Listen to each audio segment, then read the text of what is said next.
Okay, let's call this meeting to order. Notice of an open work session of the City Council of the City of North Kansas City, Missouri, April 17th, 2018.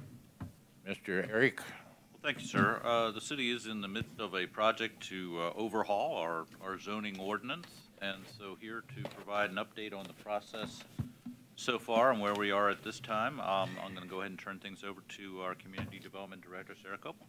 Good evening, Mayor and Council. It's a very exciting presentation for you tonight, all about our zoning ordinance. And everybody loves zoning ordinance updates. So we'll just dive right in. I'm actually looking forward to this project because it's an opportunity for us to think about how our ordinance can work better for staff, for the community, for developers and property owners that we work with on a regular basis, and to make sure that our regulations are helping us to achieve the goals that we set in our master plan.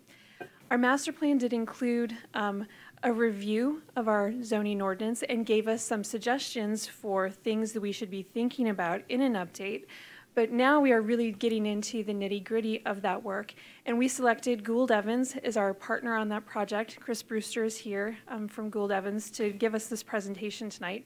They have a long history with the city and really know our ordinance and know some of its challenges and some of the opportunities that we have here.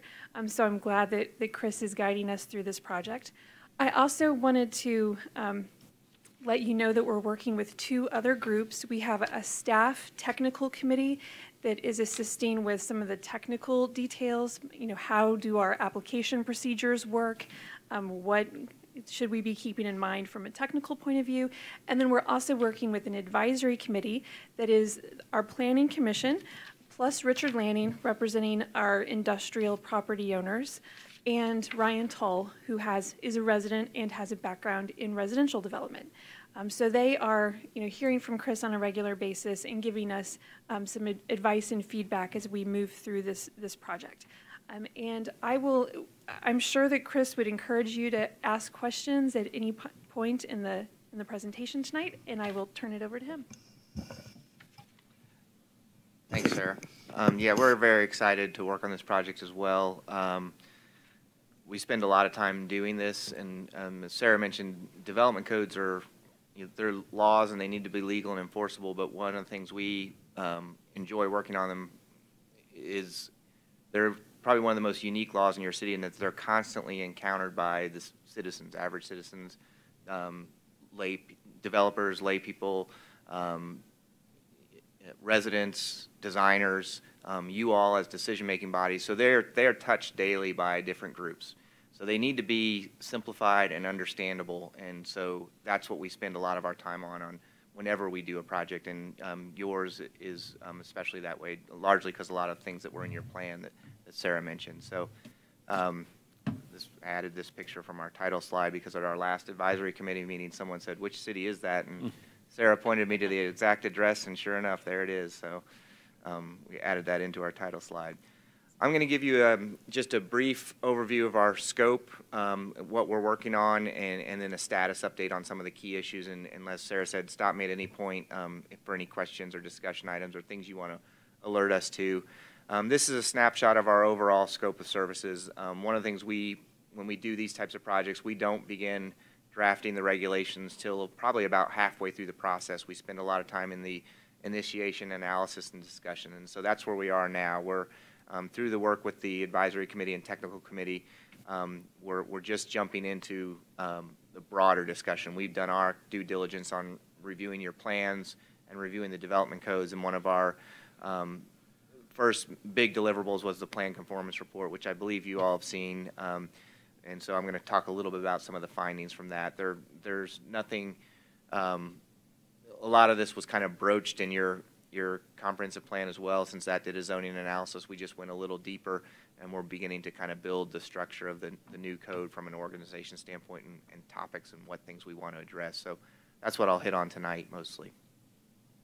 As I mentioned, we do very much kind of follow the mantra of the development code should be implementing your plan. And so we're not revisiting things that are in your plan. We may go a little deeper, but the biggest things we're going to try to fix are what things are in your plan that either your code prohibits, your code puts impediments to, or the code allows things that might undermine those policies. So we look for those three things. Your plan themes are here on the screen. These are the things that your recently updated master plan is organized around. And so a lot of these do touch on development. Not all of them. There's lots of things in your plan that aren't development code or regulatory issues. They might be policy issues or program issues. But so we went through these major themes and topics and tried to touch on the things that were going to most be impacted by the development code. And so that's what the plan conformance report is organized around. On the right of your screen, I know you can't read it, but that's our comment log, and we went through section by section of the development code and rated the code on how well it would implement some of the policies in the plan, and we have some of our raw notes on things that we think are wrong or with questions we have or things that we need to be fixed. So we're going to be using that document to track throughout as we kind of restructure and reorganize your development code. A lot of what we do, one of the biggest and most important things, I think, is a logical framework for your regulations.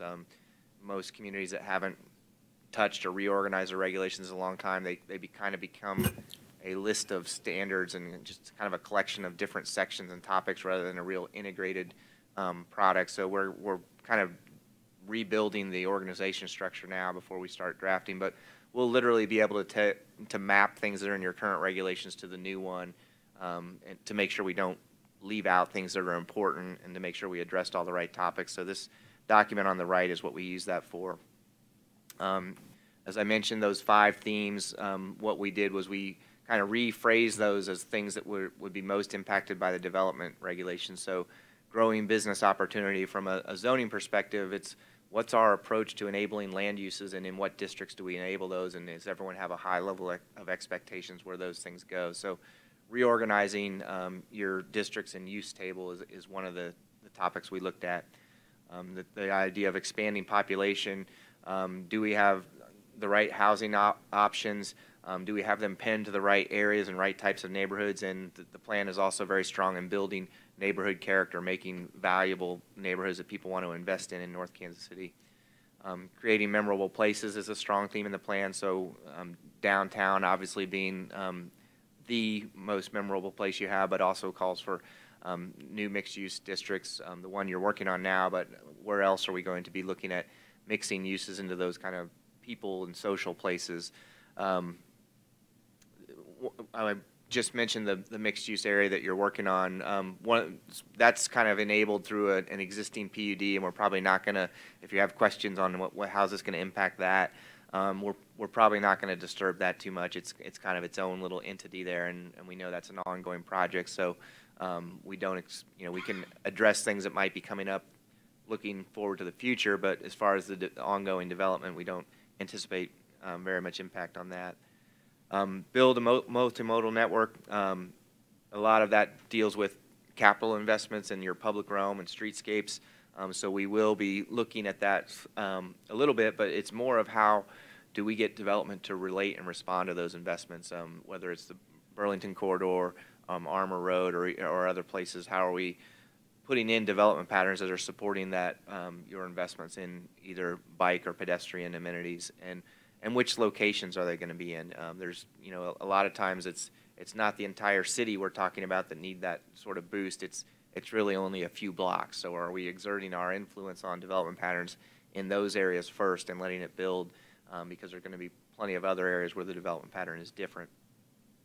Enhance community character, urban design and site design strategies, looking at the landscape standards that you have.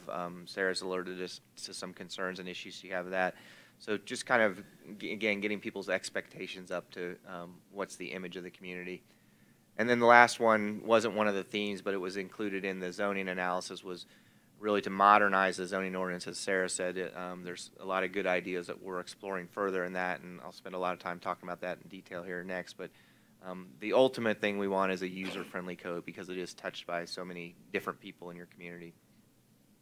One thing I did neglect to mention on growing business opportunity, we're very aware of the industrial base here, and so that's one of our big charges, and we've talked a lot with the advisory committee on that, of particularly in the older areas, how are we drawing that balance between the industrial base and where new uses are coming in and going. And so we'll be looking at that a little more closely in what we've called the urban areas engagement process that I'm going to talk about as well.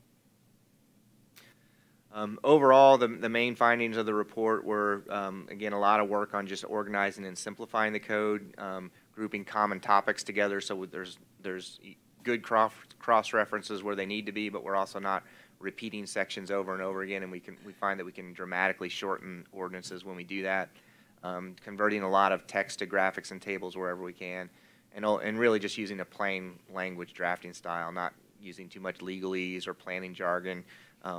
We do need to be policed for that, so our advisory committee helps us, and Sarah and staff and the technical committee help us, but we strive to get a plain language writing, and so we do like it when people catch us not being honest to that in the review. Flexibility in the development code. A lot of times people want options and flexibility, and we are big believers in that. However, to do that, it's a development code, it's regulations, it's requirements. So anytime we're deviating, we need to tie it to a clear process, and we need to tie it to clear decision-making criteria for whichever body, whether it's staff, planning commission, or you all. What criteria will you be using to grant that flexibility? And then are those criteria tied back to what the intent of the standards were? So if we follow those steps, we can feel like we can strike that little bit unique balance of, well, we want flexibility, but we also want expectations. So I think we'll be able to achieve that by looking at your processes closely. On the housing options, one of the things we're going to talk about tonight is, your plan talks about, is going a little bit more towards a building types approach to the regulations rather than just looking at density and use. And a similar aspect with the second to last bullet point down, the commercial and mixed use strategies.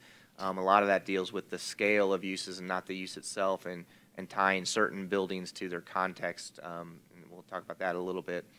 And then parking, we know you've had a lot of challenges with parking, whether it's downtown in the parking study that was done, or other areas of the community. So we're going to try to, that's probably the one area where we see it's easiest to add the most flexibility. A lot of times development codes are fixed on the number. What's the number? Well, the number is not important. It's what's the right solution. So a lot of times we'll find developers wanting either less or more than is required, and if you're not impacting things off your property, there's a lot of decision-making criteria we can put in that can either let you whittle that number down or find strategies to find different parking options in the broader context of the community. Those are the major findings, and I was going to jump into some of the topics in a little bit more detail, but if you have any questions, I'll take them, or just ask them as we go if you like. As you're weaving all this together, have you got to the point where you can formulate a definitive challenge or problem of a community our age and size, and with the types of businesses and residences and things that we have? Would there be one feature that is a compelling thought to get everything to work together? Yeah, that's a good question. I think knowing this community, I think the biggest challenge we find is, and we wouldn't be able to necessarily look to other communities for the examples, but the old industrial area in downtown is probably one of the most unique settings for development of any kind. They just don't exist on that scale in that much intact on the grid with lots of good building stock. You just don't find it a lot. So I think a lot of the things that maybe would be sort of the unanticipated challenges are going to come from that, and they're good challenges because it's a valuable place and people want to invest in it. So we're looking forward to trying to help you kind of address that. I think some of the things we'll talk about tonight might help with that balance. So that's an immediate thing. I think there's a lot of technical challenges in there too, knowing the property boundaries, platting. It's an old area and it grew incrementally, and you find little things can start to become a big impediment to doing development. So thank you. Question. Your explanation was great. Thank you about how the process will work that you guys will walk through. When you come across, I understood that you were doing a mapping exercise to say here's your current ordinances as they relate to zoning, and here's new. When you come across those that you feel are outdated, or there's really we don't use them, or are you planning to kind of put something together for us to say these are the ones we think should Yes. go away and these should, okay? Yeah, when we get to our next major deliverable on the overall code project is going to be a draft framework. And so what that will be is the kind of a glorified table of contents of what we think the new code will be. And with that, we'll be able to map out where the current sections will come in either as is or relatively as is, or where totally new sections are needed or where we need revisions. So we'll use that document kind of as another touch point to say, are we on the right track or not? And then that's even before we start kind of drafting what would be replacing it or how we fix it. Some of the bigger picture issues also will be going in our more public discussion phase. We'll be doing some more in-depth kind of white papers on topics like parking will be one of them that we're going to have a broader policy discussion on what options you want to do as well. So those big picture issues will be on the radar for sure. And then lastly, when we do our initial draft, which is kind of our first attempt at what we think the development code will be late summer or early fall, we'll include an executive summary that kind of alerts you to where we think the bigger changes are. Certainly not all of them, but it'll be a little bit easier to dive in at whatever level you choose. Well, do I understand that, most of this stuff, you're going to be flexible on it? I mean, it's not just cast in concrete. It can be, if circumstances are right, it can be changed a little bit.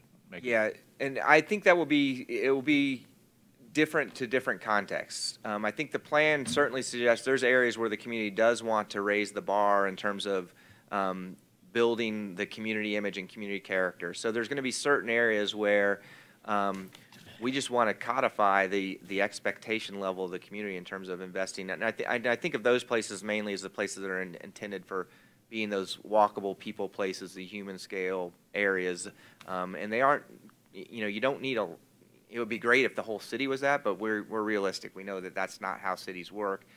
So you don't really need a lot of those areas. So on a map, it won't be that extensive, but on, the community's community image ledger or even your economic development ledger, those places pack a powerful punch, and so you don't need a lot of it to get a lot of mileage out of it. So those places, I would say, probably a little bit less flexibility, but more a higher level of expectations, I would think. And there will certainly, anywhere at time where you kind of raise the bar, we're always sensitive to that standard may not always be right. You may be able to achieve the intent of it in a different way, and so we'll have processes that allow you to do that.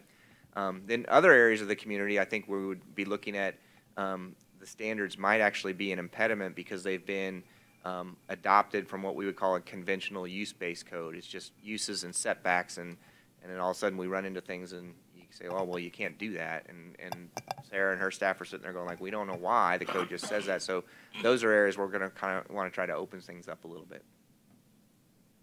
It's a tough balance, but I think we'll be open and honest about where we're doing that. Any other questions? I'll jump into some of the nitty-gritty of it.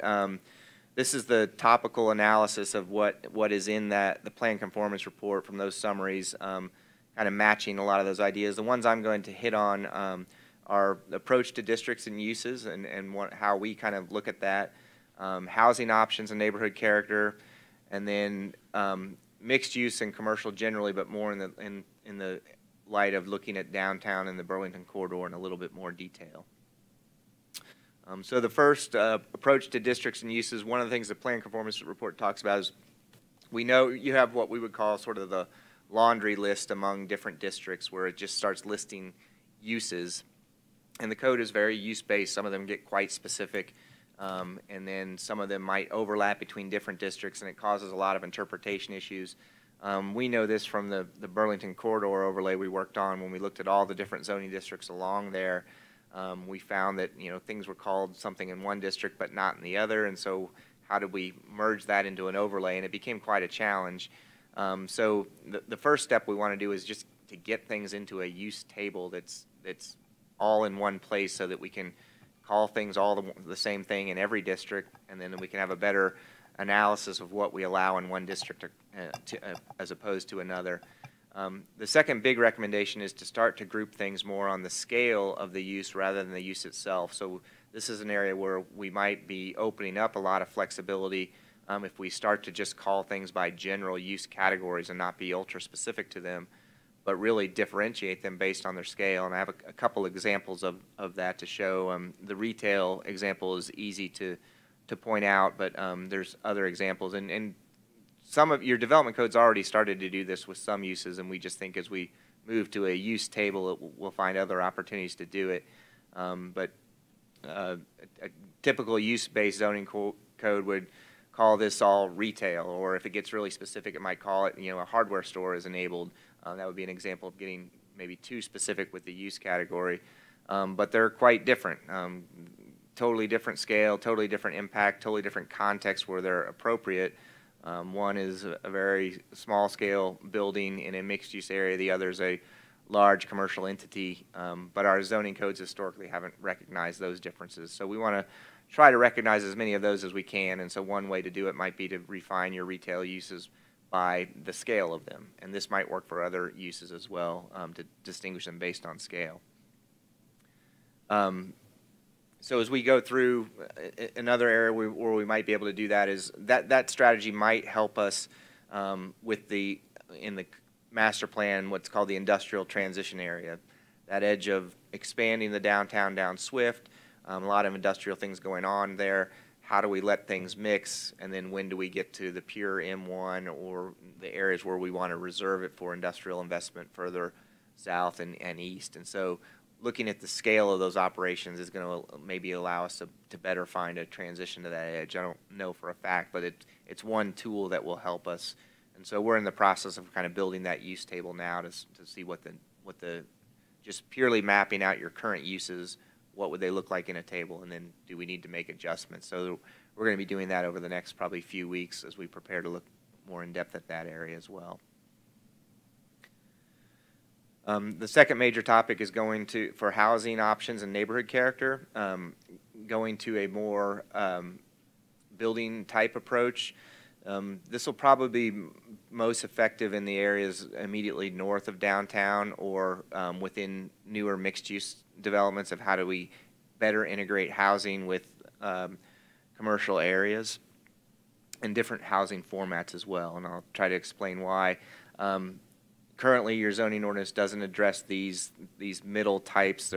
They've been coined in the planning profession as missing middle. They're those small-scale buildings, but they might have multiple dwelling units in them, so their density can get quite high, but they're actually very small-scale projects. So duplexes, row homes, townhouses, small apartments. Your development code doesn't do a very good job of dealing with those. On the detached house side also, there's kind of a big jump between what is R1B and R1A. The avenues, the 3,750-foot lot, I think, then up to 8,000. So there might be another housing type in the middle there that we can codify by a building type.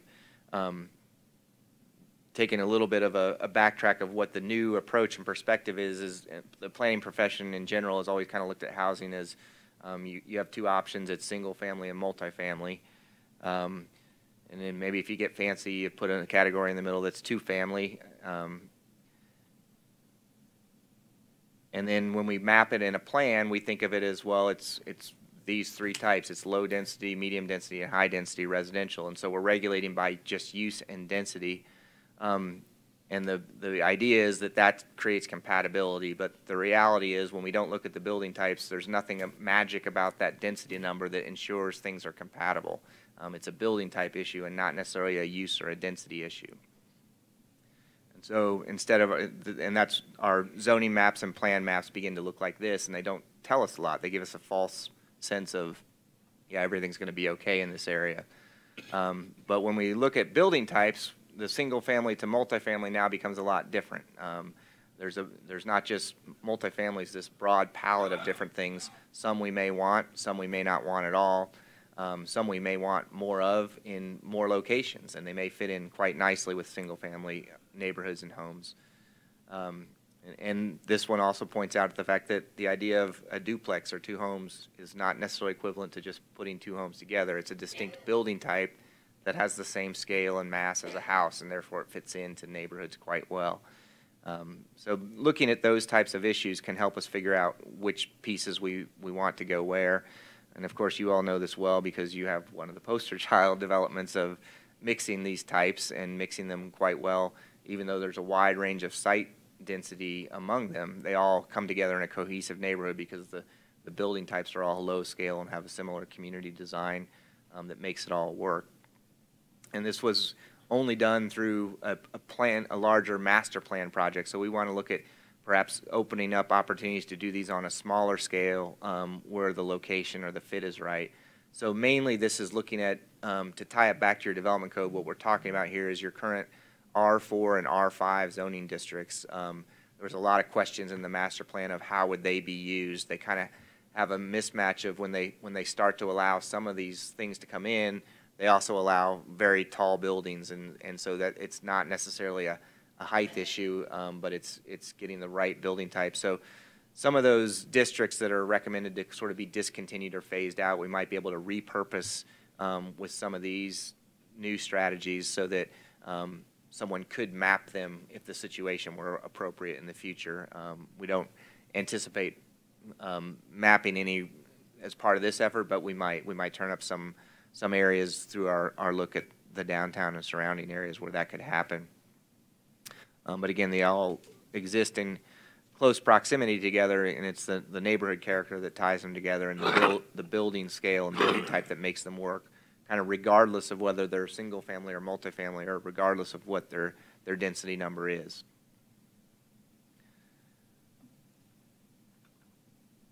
Just another view of the range of things that exist in close proximity. And of course, this pattern is kind of, you know, what's old is new again. A lot of the older, more valuable neighborhoods in the community that people say they like and identify with and have a unique character have these exact same attributes. There's a mix of housing types that are a wide range of densities, but the building scale and building character is what's the same or similar. So the difference between that plan map I showed before, where it's yellow, orange, and amber, when we start to map out which building types we even want to consider, we can start to get a better feeling of how they go together with different uses. Do we want to just slowly ease in and mix things in, like on the corner? Does a row of townhouses go in well on the end grain, or are we getting more towards the higher degree of mix where we might blend them all into urban areas, and so the maps begin to look a lot different.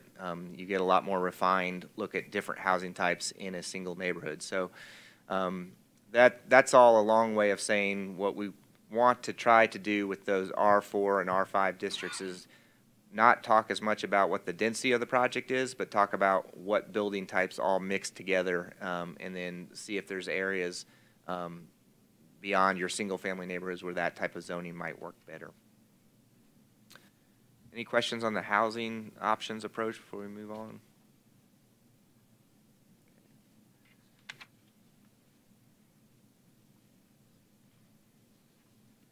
And again, what we'll do through the process is we'll probably take that multifamily category and map it out into a wide range of types and things that we can go broad enough that we know there's things that we'll discount and start to narrow that down into which types work for this community.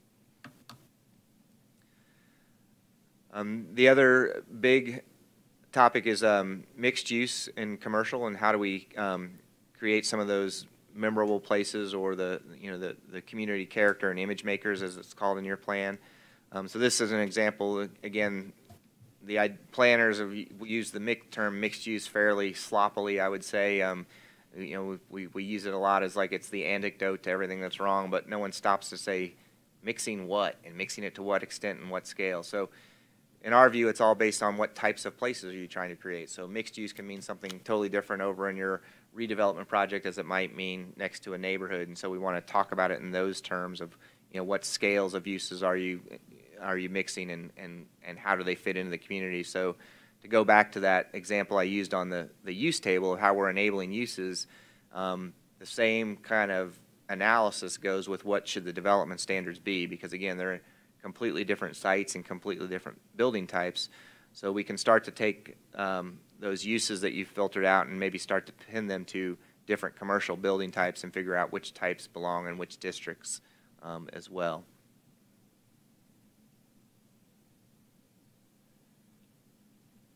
And so this is Zona Rosa, an interesting project because it would be considered mixed use at a very large scale.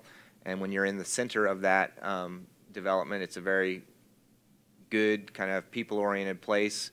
I say that with some recent headlines that they should maybe be doing better financially, but at least from an urban design and development perspective, it was viewed as a success. But it's interesting because it doesn't really connect to anything around it, largely because of a context that existed before that project.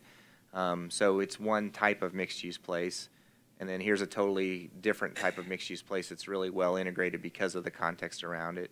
But everything's very much smaller scale. So we will be looking at a range of commercial building types, largely for downtown, the industrial transition, downtown expansion area, and the Burlington corridor to figure out which types go where and where do we begin to transition to the larger scale industrial places. Some of these may be able to be used elsewhere in the community as well. One of the things we're looking at is you have a neighborhood commercial zoning district that's not widely used, but it's also not geared very much towards neighborhood scale uses. And so do we need that district? Do we want to codify it for more very small scale buildings that have a more pedestrian character to them? And if so, where would we use that? Where's that you're talking about? It's your C1 zoning district. So I think it's only used in a couple places, but not, when you look at the intent of that zoning district, it's like it's not being used for what it's intended. And the plan actually recommended getting rid of it altogether. Our thought is we may want to keep it for really neighborhood-oriented businesses if you have certain areas where there might be an application for that. But It's really just north of downtown. We have maybe a couple of blocks of C1. Okay. Well, would that be like down here at the little store? No, the little store is not zoned C1. It's zoned residential. It's a legal non-conforming use. It has a variance attached to it. Oh. Well, now, another question. The rabbit hole is going in, which is down to me, used to be the heavy industrial. How do we justify letting the rabbit hole in there? I mean, have we? Well, the rabbit hole under our existing ordinance, that area is zoned M2, which is our general industrial district, which allows almost anything. So under the current ordinance, they are properly zoned, and sometime this year we expect to start doing plan review with them, and we may discover something involved in their plans that requires some kind of application on their part. But today, I mean, it's allowed. Partly because our zoning ordinance doesn't do anything to protect our existing industrial areas from encroachment by commercial or residential uses. So one of the things that Chris is not talking about it a lot tonight, but one of the things that we're thinking about in our ordinance update is how do we protect our industrial areas that are, near the industrial transition area or in our older industrial area where today we would allow the rabbit hole or a residential project to come in and turn an industrial property over that is in an area that we want to be industrial long-term. So that's kind of one of the things that's behind some of this discussion is making sure that we are preserving the places where people are building things and doing business for long-term, more doing things, building things and industrial uses, because that's something that's hard to get back once it's been converted to commercial or residential use. But the other thing about it is, we all know that some of our warehouses down here are getting old and not good for what they were designed for. Mm-hmm. So I'm glad that the rabbit hole can get in there, and I don't think that we should restrict it so bad that nothing like that could ever happen again. I mean, that's. No, I absolutely agree, but we also want to make sure that in the places where we have industrial uses, we aren't accidentally forcing them out because of the regulations on our zoning ordinance. The industrial area has been our bread and butter for over 100 years, and obviously draws the most finances and so on and so forth. So we have to be very careful about that. But is the concept still around the country where you had a business and the people that lived above it, I mean, is that gone now? Did they do much of that? I would say it's a little bit gone, but it's starting to come back. There's what we've seen, especially with since 2008, with a lot of entrepreneurs by choice or not, people going into business for themselves, and then with the rebound, I think there's a lot more people that can do business anywhere, whether it's because of technology or whether it's because of they just started their own business. So we're starting to see that. I think it's also a factor of the younger generations coming up. One of the interesting things we have is a lot of people don't identify with a career or a job anymore. They identify with, like, what project are you working on?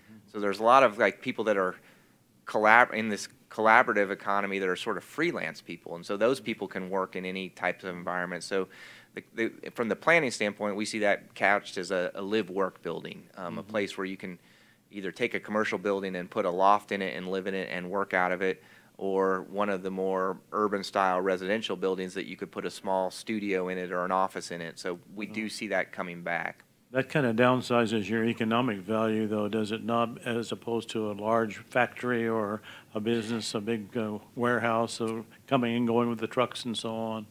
It's something to be aware of, but actually on a per increment basis, if you can find a lot of those little things, it will actually pack a larger punch from your economic and property tax rate than the large scale things. Is that right?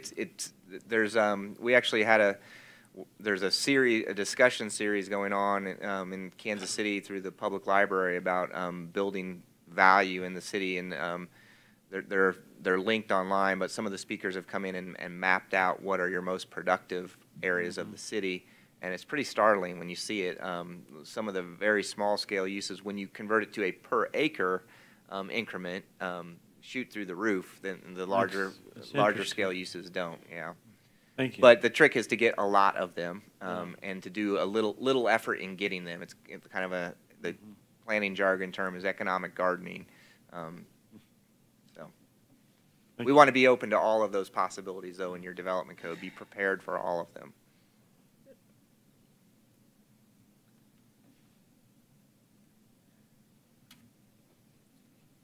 This is a look at the master plan framework of how your policies are organized on these areas. So we're looking at that as well to track it to appropriate zoning districts. One of the things we want to be sure we're not doing is just this map is not necessarily a one-for-one to your zoning map. A lot of people kind of get that confused. This is the policy direction. Your zoning map should probably look a lot messier than this as you kind of stitch things together and deal with opportunities. And so that's a good thing from what you realize on the ground.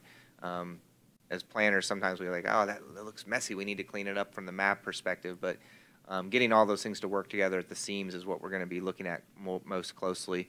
And then specifically, the plan talks a lot about Burlington, or it's called the Gateway Commercial Area on the map. And we've always referred to it as the Burlington Corridor, and then your downtown, and then that industrial transition area. So those things that we just started talking about is what we want to spend a lot of our more detailed analysis looking at that area. Not that we're not concerned about the whole rest of the city, but those are more kind of citywide, typical zoning ordinance issues. That the areas in here are going to be a little bit different.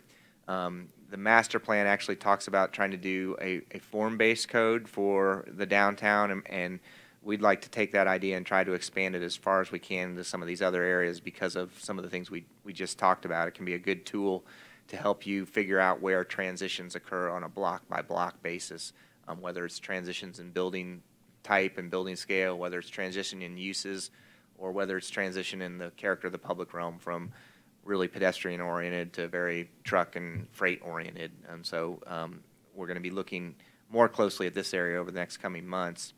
A little background on what a form-based code is. This is one of the innovations, and your plan does talk about it, it's really kind of flipping the approach from conventional zoning at the top, of which we would consider your code being one of those. It's based highly on use, very little on form and scale of development, if at all.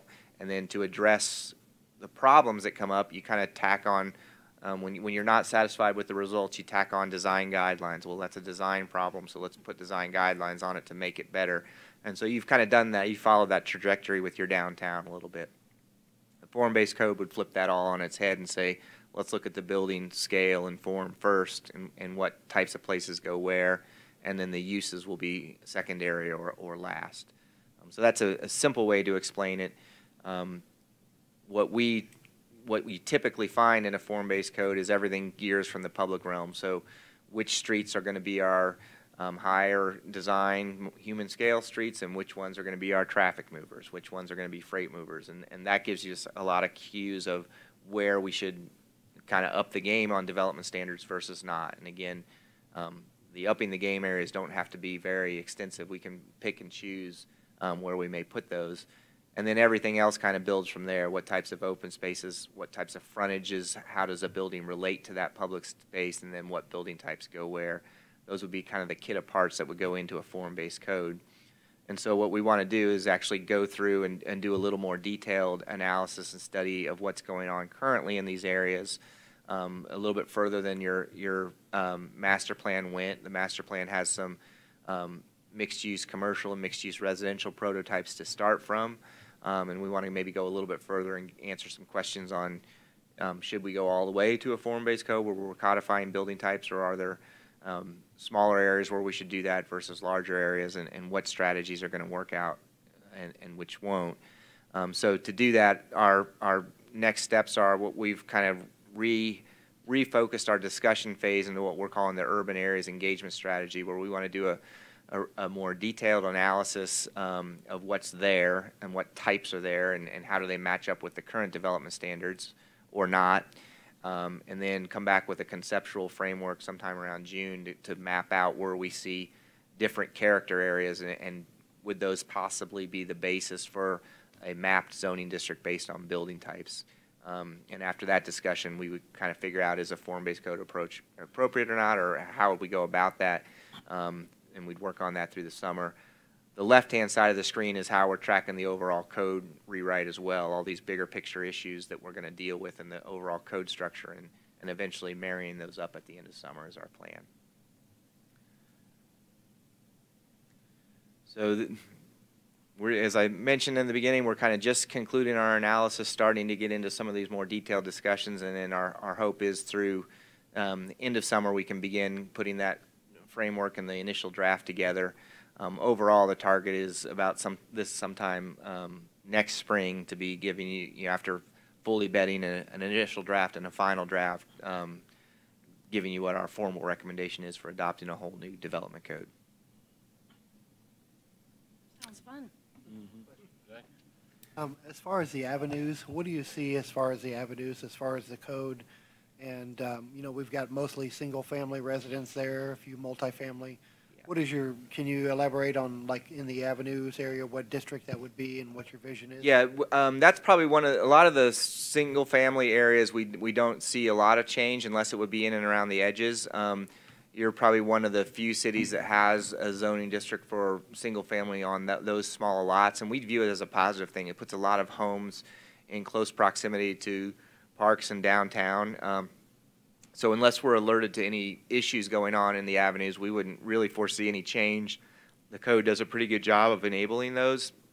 As they get older, as the structures get older and you might have infill development there, one of the problems that your building official has alerted us to is there's what's a shifted setback in that area where it can be 3 feet, but you need to have 9 feet on both sides of the lot.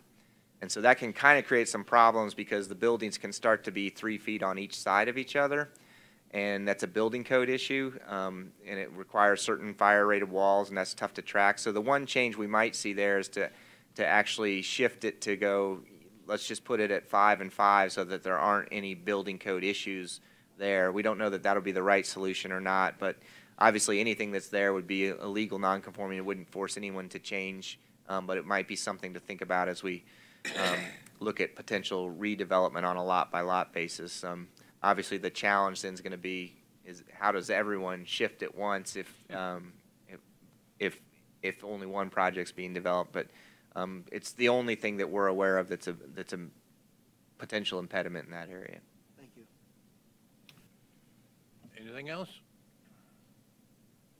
Move to adjourn? Second. All in favor? Aye. Opposed? Thank you. Thank you.